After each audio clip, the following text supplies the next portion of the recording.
Know that you have to keep the call the way it was if you don't see anything indisputable. So, and really, it's hard to say that what they saw in there was indisputable evidence.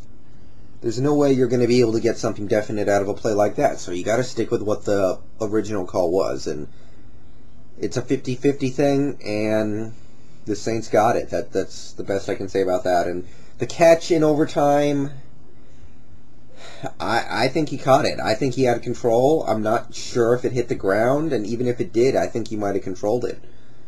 So I didn't see it. I know Brett Favre got hit a lot out there, but he did get one roughing the passer call that I thought was a pretty lame call in this kind of situation in the playoffs and everything. So I don't really have any sympathy there because I did think the Vikings got some calls in regulation. You have to remember, the Saints had 88 penalty yards. The Vikings had like 30. So to me, it worked out. To me, the Vikings got most of the calls throughout regulation and should have been able to dominate this game, but they fumbled too much, and that's on them. So to me, I don't see how the referees really played a significant role in deciding this game. Now, the overtime rules, and this is something I want to talk about. Brett Favre has been sacrificed for a greater good. Now that the NFL has been denied a Manning versus Favre Super Bowl thanks to overtime rules and sudden death, it's going to be very hard for the NFL to not change the overtime rule this offseason. Before, they may have not liked it, they may have thought whatever they wanted to about it, but it wasn't something that was killing them. Now it's killed them. This Super Bowl had massive rating potential with Manning versus Favre. They don't have that now, and to me, that's going to convince Goodell that, we need to change this rule maybe, because we could have had a great game, and now we got no chance at it because of the overtime rule, and they'll look at it that way, and I think this will ultimately be the game that gets that rule changed. That just have my opinion. I think it's going to work out like that, so some good will come out of this if you were rooting for the Vikings.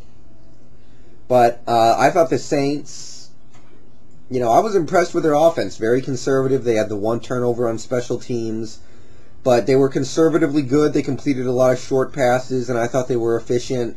Offensive line was doing good until near the end. Near the end, it was like, I don't know, it seemed like Kevin Williams and Ray Edwards and Jared Allen were able to do whatever they wanted to on some plays. But for the most part, they did fine. I thought they ran the ball okay, but it was a slow, efficient game for them. They moved the ball effectively and did what they needed to do, but they didn't light it up.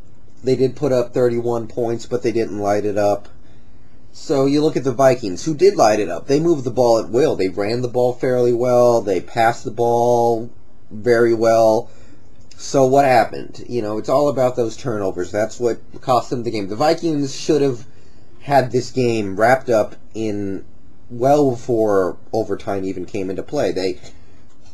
If not for all those fumbles, it was a ridiculous amount of fumbles, and every time another player put it on the ground, I was just like, are you kidding me? At what point does the coach just say, I don't care if you have to shove the ball in your belly button, just don't freaking fumble it anymore? And it kept happening. And really, if not for those fumbles, this could have been a 3-touchdown blowout in favor of Minnesota. I don't think it would have been, because I think if New Orleans needed to score more, they would have. But you look at it and you wonder what could have been. It was a very tough way for the Vikings to lose. I thought their defense did, for the most part, what they needed to. But Percy Harvin, Bernard Berrien, I think it was, Peterson, obviously, Favre, arguably, just not enough ball security, and it got to him. I want to, congratulations to Colts fans out there. I like you guys. I like the team, and I don't mind seeing them do well at all. So have fun in this preparation for the Super Bowl.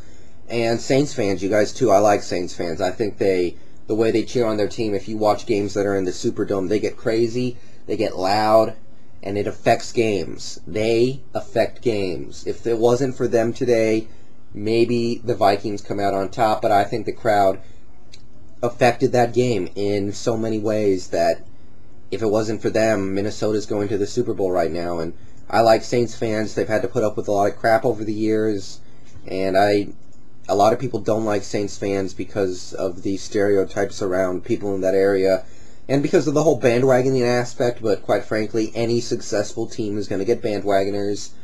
I don't let it bother me. I don't care because it's going to happen. You may as well put it aside. Forget about it. So yeah, I'm happy to see them, and it's going to be a fun Super Bowl. I'll talk more about it later on, but I'm going to leave it at that for now. Great games, great performances, good finishes.